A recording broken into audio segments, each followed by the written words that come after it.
former NBA player Jarrett Jack, who I guess considers himself also an NBA insider, dropped a bombshell on Twitter, or maybe he didn't, where he opines that he thinks that in the offseason, the Lakers are going to acquire not only Kevin Durant, but also Anthony Davis to form the super team of super teams. Now, this is just his opinion. The numbers don't really, me personally, I don't see how the Lakers are going to be able to pull that off salary-wise.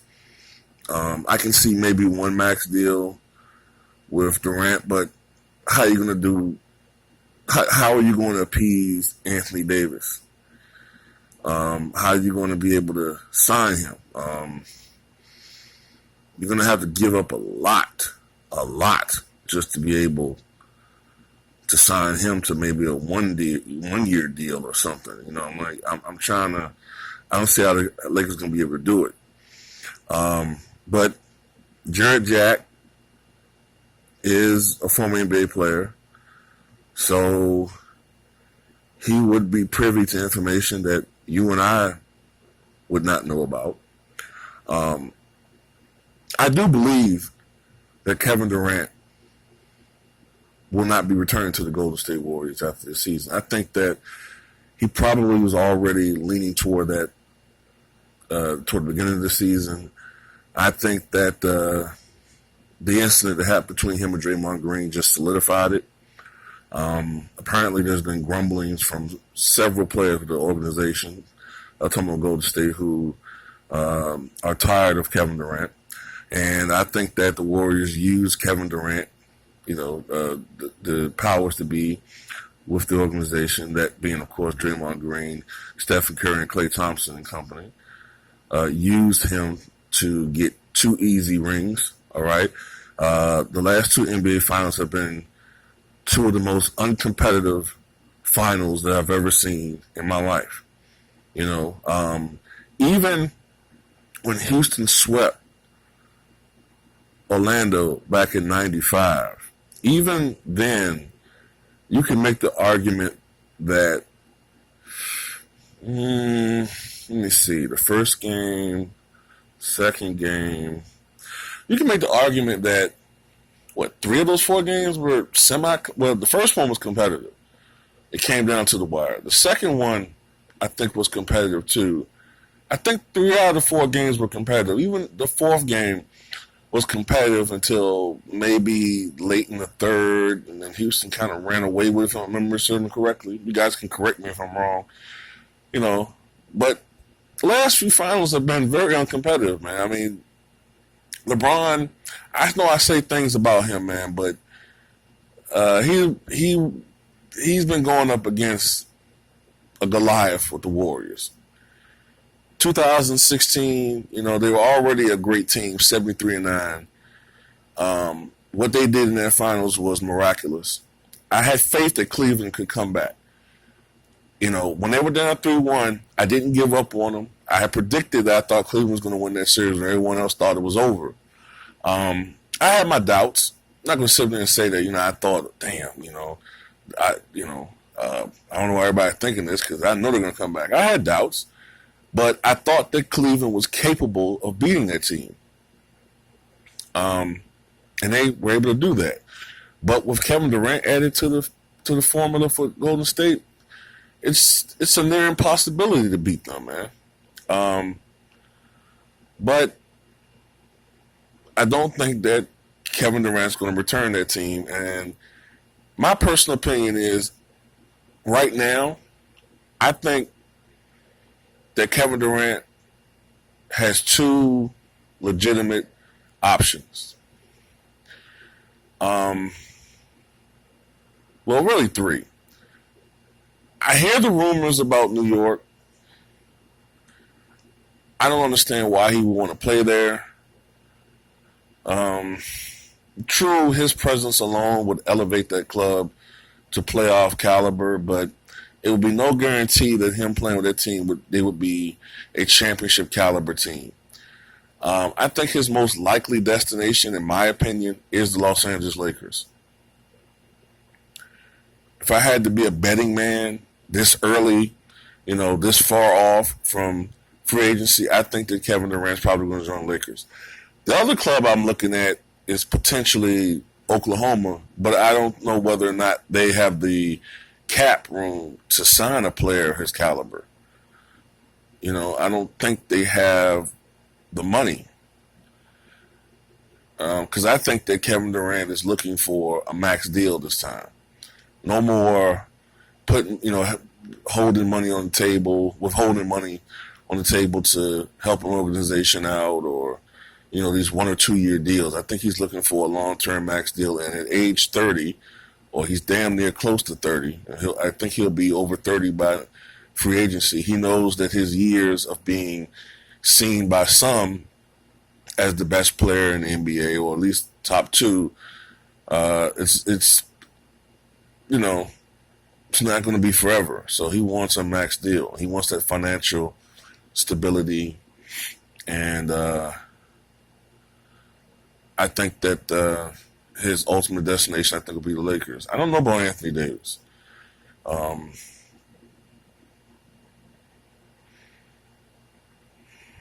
I think he would be useful for the Lakers. He'd be useful for a lot of different organizations. I'm leaning toward Davis going elsewhere, though. The Pelicans really aren't improving. Like, there's something with that organization that's not right. We saw what happened with Boogie Cousins. I don't know, man. There's something with that organization that's not quite right. And they seem stagnant. And Anthony Davis, I think there's a lot of pressure on these younger guys now to win. If you're seen as an elite player, then there's a lot of pressure on you to win and ultimately win a championship. NBA players have always, their goal is to win a championship, but I've never seen the NBA now how it is now, where players have so much pressure to win an NBA championship. And I blame sports media for that. They chastise players who have not won championships. They criticize players, all-time greats, like a Charles Barkley, like a Karl Malone, like a John Stockton, like a Patrick Ewing, to the point where we look at these guys as incomplete players, who haven't reached their potential because they didn't win a championship. When many of these players just weren't in fortunate situations. All the players that I just named, for the most part, didn't win an NBA championship because of Michael Jordan. And there's been various NBA players who were stars in the 2000s. Allen Iverson comes to mind. Perhaps a Vince Carter. Perhaps a Tracy McGrady. But McGrady is more of an extreme case because I don't think he's ever been out of the first round where he was a valuable portion for a team. But many of these players didn't win championship mainly because of Shaquille O'Neal, Tim Duncan, and Kobe Bryant. That's just how it is. And there's going to be various players playing right now who are stars who are not going to win championships because of the roadblocks put up by great players like LeBron James and Stephen Curry, Klay Thompson and those clubs. That's just the nature of the NBA, man. So, but I think Anthony Davis is going to sign somewhere. I'm just not certain it's going to be with the Lakers. But that would be interesting if somehow the Lakers were able to sign both those guys, man. And, what will happen is that people will once again say that LeBron James can't win without having other great players around him. And hey, there's some substance to that criticism.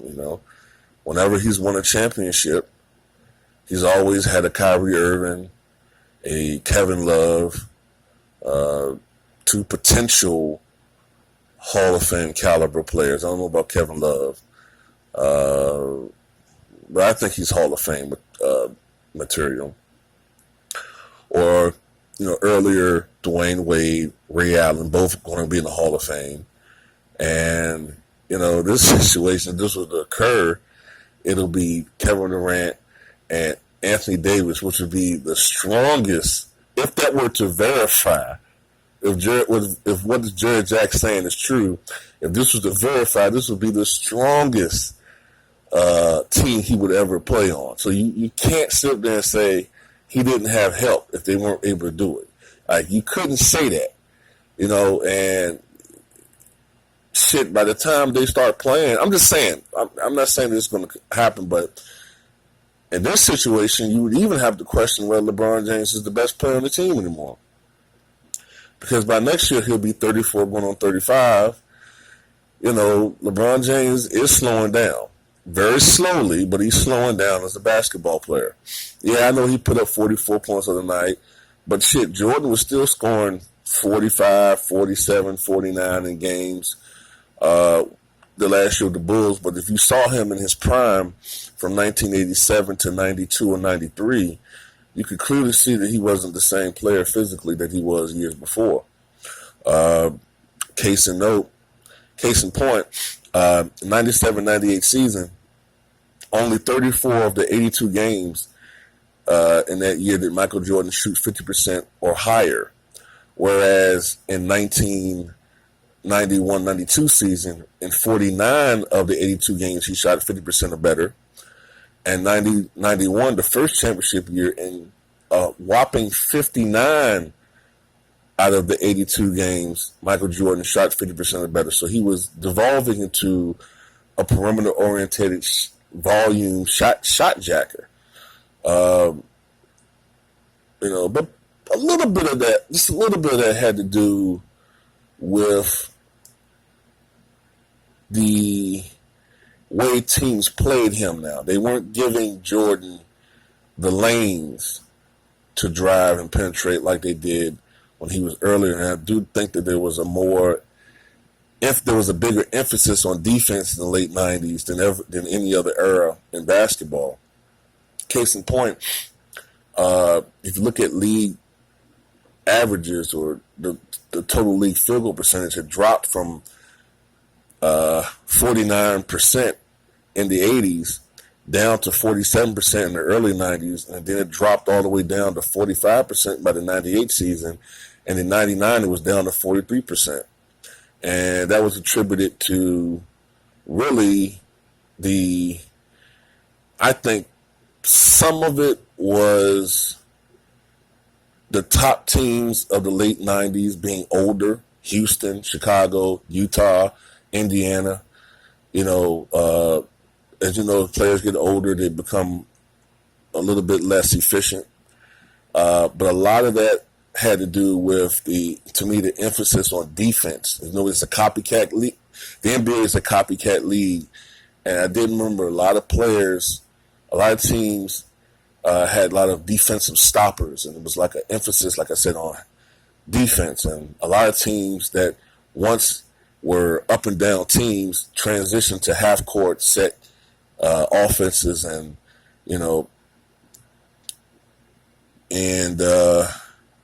you could still hand check to an extent back in the late 90s. So I know I'm going way off topic with that, but tell me what you guys think, man. Do you think there's any shot that